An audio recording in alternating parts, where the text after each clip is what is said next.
perempuan asal Tanjung Bintang, Lampung Selatan, Anissa, 21, mengunggah video kuburan yang berada di dapur rumahnya. Video yang diunggah di akun TikTok @AnissaAyunder, Kamis, tanggal 13 Mei tahun 2021, telah ditonton 2,1 juta kali. Dalam video tersebut terlihat ada 3 makam yang berada di dapur.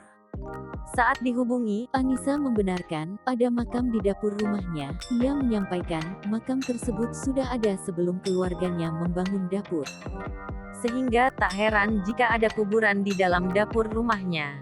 Meski sempat merasa takut, Anissa mengaku biasa saja melihat ada kuburan di dapur rumah. ia menambahkan, Makam-makam tersebut juga diberi bunga dan selalu dirawat.